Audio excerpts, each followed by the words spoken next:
Hello and welcome to the Go Slow to Go Fast Lifestyle Podcast, the space where we explore all things that can preserve our energy, our peace of mind, and our love for life. I'm Kendra Chapman, and I've decided that in 2026, I'm going to be adding a second solo cast every week coming out on Tuesdays, in addition to the episodes that are slated to drop every Thursday. So hopefully you'll enjoy the solo cast episodes as well. And I'd love to hear from you. Let me know what you'd like to hear about. I've been kind of leaning into what the data is sharing. It seems like I'm getting quite a few downloads on episodes about family and about cooking. So I think I'm going to lean into that space a little bit more. But I also had my highest number of downloads in October when I was doing interviews with people who were into more of the spiritual topics. So it's interesting to see where the stats are kind of leaning, where the data is telling me where I should go. Seems like it's a little bit spiritual, a little bit into the wellness aspect, a little bit into family. And so I'm leaning into the ancient practices that women and families have passed down through their lineage for centuries. But if there's something else that you would like to see me explore, let me know. Comment below in the YouTube videos on my YouTube channel, Kendra Chapman Living 123, or leave a message on my website, www.coachingwithkendrachapman.com. And if you're interested in working with me, definitely reach out and email me at coachingwithkendrachapman@gmail.com. All right. Today we're leaning into something deeply countercultural, deeply ancient, and in my opinion, needed right now: winter rhythm. We're in the middle of winter here in January of 2026. And the fields are quiet, the trees are bare, and much of the world appears dormant. I was out for a walk on my upper field with my husband today, and for the most part, it was pretty quiet. There's a few birds chirping. It was sunny. It's a little warmer than it has been around this time of the year, but generally speaking, it's pretty seasonal temperatures. But we did see 3 deer as we were walking. They got stirred up and started running away. So there are animals out and about, but not as much. But yet there's definitely important work going on. You can tell that the sunlight has shifted. There's more sunlight than there was a month ago because we've already had the winter solstice, which was the darkest day of the year, and the light has begun to slowly return. So days are getting longer, and it's a little by little. It's imperceptibly at first, but faithfully the sun is coming back. The Farmer's Almanac reminds us that winter is not a dead season, a planning season. It's for mapping and root strengthening. Nothing is blooming yet, but everything is preparing. And I just want to say that again, because it is a struggle, right? This is where so many of us struggle. Nothing is blooming yet, but everything is preparing. Today's episode is about honoring that truth in our own lives, how winter invites us to slow down, reflect, and quietly design what we'll plant when the time is right. How we can work with the season instead of fighting it, and how going slow now is exactly what allows us to go fast later. So settle in, maybe grab a warm drink, take a deep breath, and let's step into this cozy topic together. Winter is a season of wisdom. In our modern world, winter often feels like something that we just have to get through. We push productivity, we override fatigue, we work all hours of the day with unnatural light. And we just expect ourselves to perform at summer speed in the darkest, coldest months of the year. And I just want to gently ask, at what cost? Because the Farmer's Almanac and generations before us tell a very different story. Winter was never meant for harvesting. It was meant for reviewing, repairing, resting, and planning. Farmers used winter months to study weather patterns, review what worked and didn't work in the previous growing season. They sharpened their tools. They did, maintenance around the farm and the homestead, worked on, winterizing their vehicles and whatever machinery, high tech or low tech that they had. They ordered supplies like seeds, started looking to see what they needed to order. Obviously, if they were out of something or if they had too much of something else, they were taking stock and then they were ordering. They were mapping out next season's garden or fields and the layout of the crops. From the outside, it looks like nothing is happening, but everything essential was happening beneath the surface. And the same is true for us. The same is true for us. If you're feeling more introspective right now, if your energy feels inward, if your creativity is quieter but deeper, that's not failure. It's not unnatural. That is alignment. And this idea, this deep respect for seasonal rhythm, it's just something that I've learned firsthand, viscerally. And especially when I was visiting Italy in 2008. And on Thursday's episode, I'm going to be talking with a woman who lives in Italy, and we discuss, coming from America into another country where they do things very differently. You are forced to slow down. You have to go slow because, they have things like siestas and everything shuts down. So you have no choice. And so I reminisce and tell a few stories, and we share our cultural amusement living in Italy or visiting Italy and other countries. I visited for 10 days in late summer. It was the August, September timeframe. And I arrived there very much shaped by American pace. I had schedules, I had expectations, and I had timelines. And while I was there on vacation, Italy did not care. Right. I think at some point there was talk of the trains shutting down.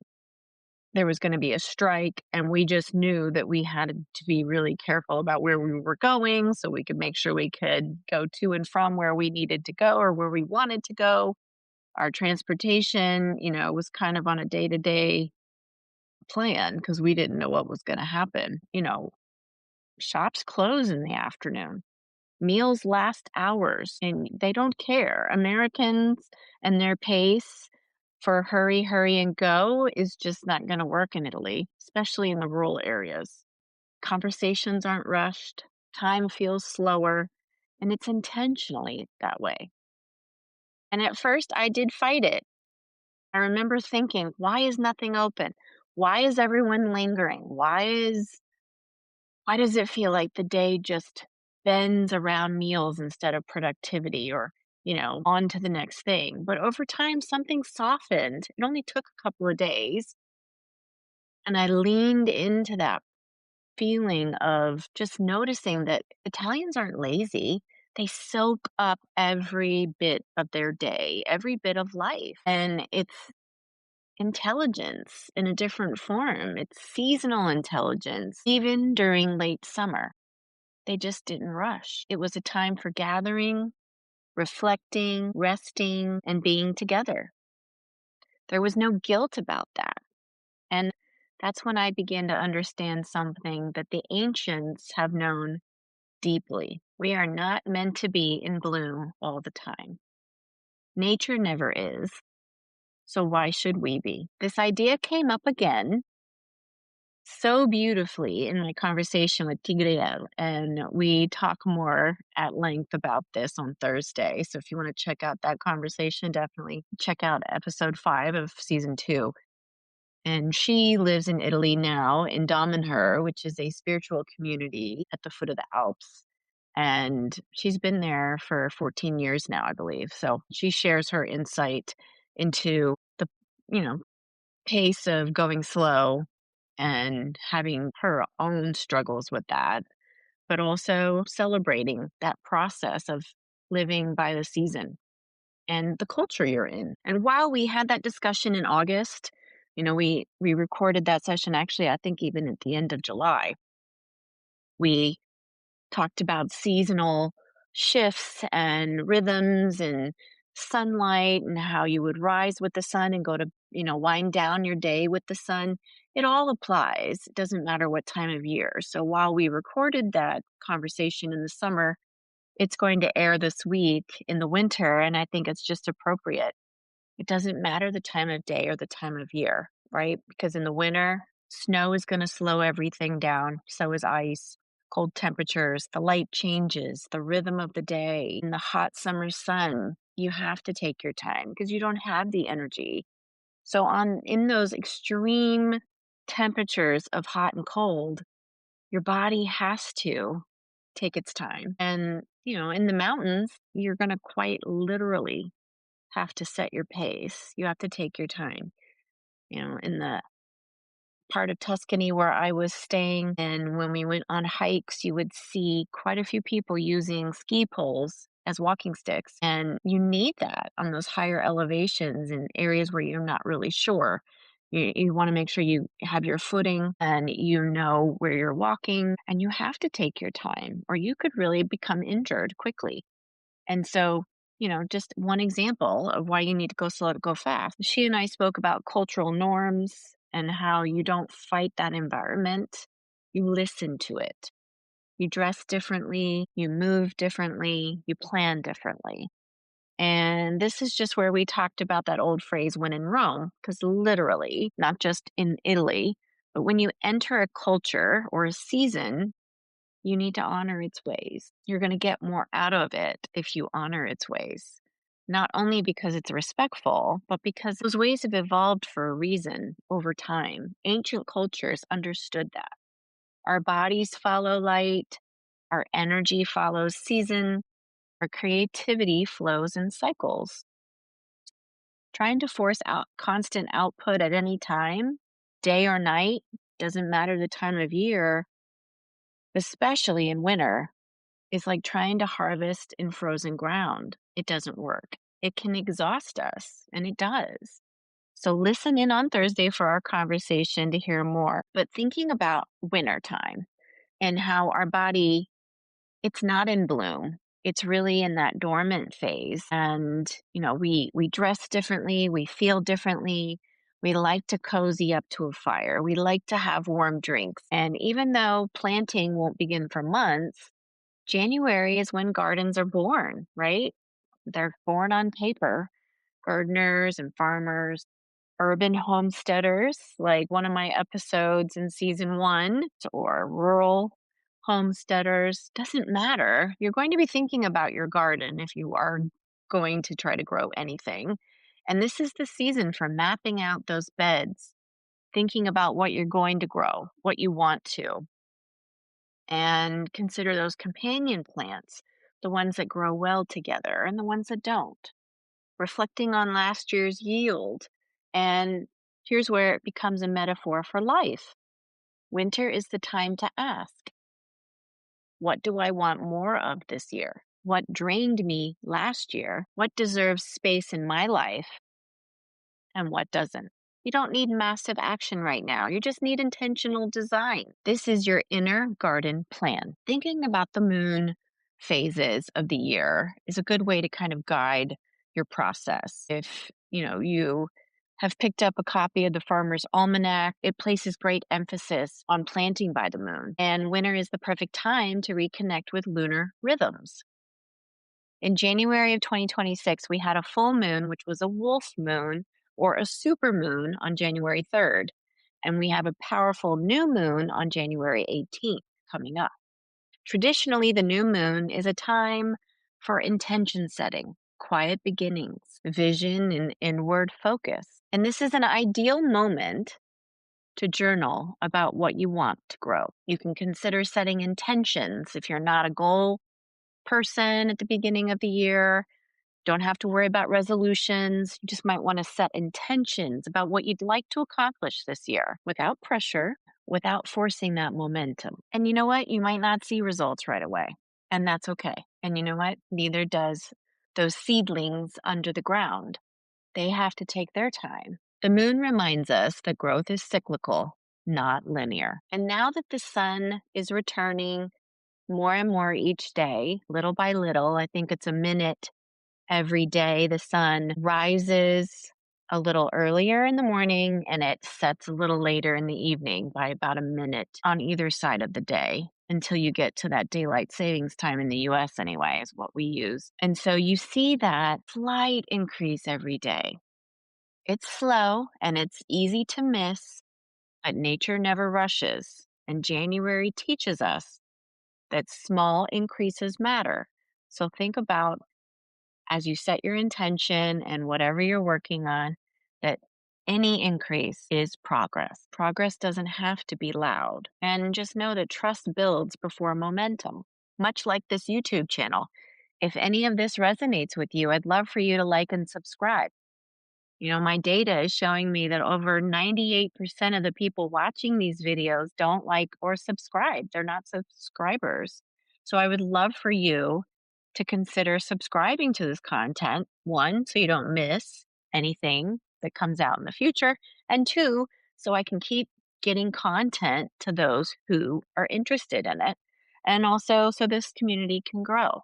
It's just a little click for you, but it would mean so much to me if you would consider clicking like and subscribe. So each time you wake up in the morning, try this one practice. Notice the light each morning, even just for a moment. That awareness alone reminds your nervous system that change is already underway. And you know what? Winter rest is productive rest. The Farmer's Almanac doesn't encourage idleness. It encourages timely effort. Winter effort looks like this: more sleep, more warmth, fewer commitments, and more reflection. Rest now is not a delay. It is an investment. So how do we live in this real life? Start small. Observe without judgment. Trust the season. And plan, don't push. Winter teaches us that stillness is not stagnation. Silence is not emptiness, and rest is not weakness. Don't feel guilty about taking a nap or going to bed a little earlier or